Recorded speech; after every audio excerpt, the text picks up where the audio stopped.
up everyone, I'm Steph and this is the episode 8 of my IVF vlog series. In this episode I'm going to talk about the reasons why any women could and have the right to go through the IVF process and why anyone shouldn't be ashamed or afraid to try the IVF. If you want to check the other 7 episodes of my IVF vlog series, you can click on the information button over here at this corner.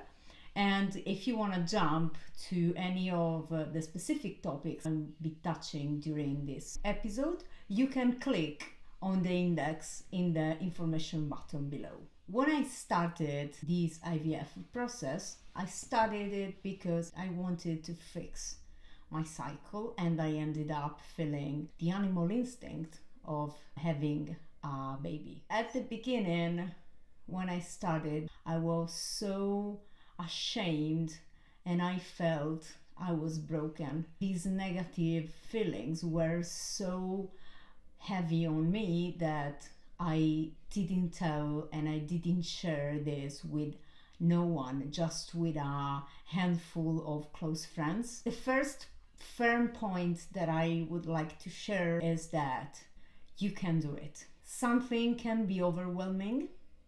It's not a walk in the park. It's not easy. It's going to challenge your mental balance. It's going to push your body very hard, but it's something that you can do it. The second point, which is something I took nearly 3 years to figure out, to realize, and to impose to my mind, is that you are not broken.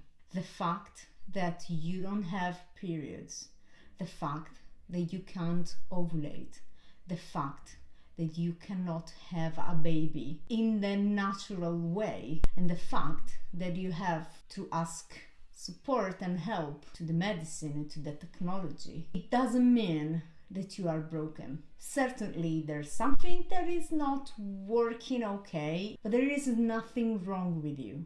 There is nothing wrong with the fact that you choose to go through IVF. It's not an easy path. And if someone tells you that you are broken, you have to go fuck themselves, because they don't know what they're talking about.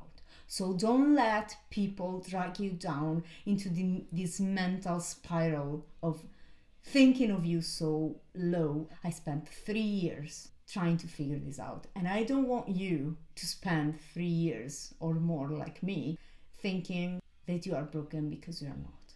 The third point is that you are not alone. You are not the only woman in the world that cannot conceive naturally. You are not the only person in the world who hasn't had periods in a lot of time. Whatever is preventing you to conceive a baby naturally, this is something that science have tracked down, and you can ask for support to your local community, your friends, your family, to your partner. You just please don't think that everything is happening only to you. Every time that you think that you are alone, remind yourself that you are not, by any means. If you feel that everything is too much overwhelming, this is the time that you need to ask for help. And it's okay. It's totally okay to do that. Point number 4 is be grateful. We live in a century and we live in a society where there's less social pressure to deliver babies and identify the role of the woman as a human being that makes babies only. I experienced this social pressure because as soon as I got married, the first thing that a lot of people asked me was, what about the babies?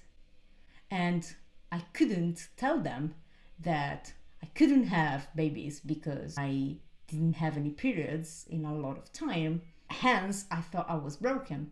Be grateful about yourself and be kind with yourself. If you have decided, or even if you are thinking to go through the IVF process, it means that you are hard people. You are brave enough to acknowledge that you can need some support for achieving a goal that you have in mind, and your body is resilient enough to go through this and be successful.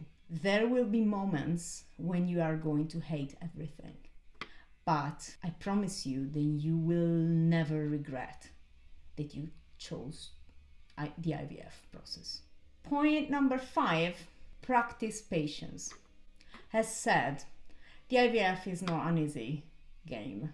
There will be a lot of moments which will last forever when you will have to wait. This was not easy for me because I'm not a patient person, but this IVF process taught me a lot about patience, about resiliency, about who my real friends are. It taught me a lot about myself and how strong I am. Point number 6, don't give up. Never give up. Because the first time that you are going through the IVF, the first time that you are going to get an embryo transfer, might not be going okay. My first fresh transfer failed. A piece of my heart has gone with that little 5 days embryo. However, I hated the world, I hated myself, I hated everything for a couple of days, and then I told myself that I couldn't give up. I had other 4 embryos frozen, waiting for a chance to get alive. Whatever is going to happen during your process, don't drop it. Keep going. There's no side effects of being persistent in that. Point number 7, you are perfect. Again, you are not broken. If you are going through the IVF, it doesn't mean that you are not as perfect as the other human beings in the world that are able to conceive. And this is valid not only for you if you are a woman, but it also counts for all the men whose sperm isn't performing as it's expected. My final point is, you should be proud of what you have gone through or what you are about to choose to go through. At the beginning, I told my husband that I wasn't sure if I wanted to share this with the entire world. And then I realized that this is something that is more normal than I think. This is something that I don't have to be ashamed of. I have to be proud of what I've done.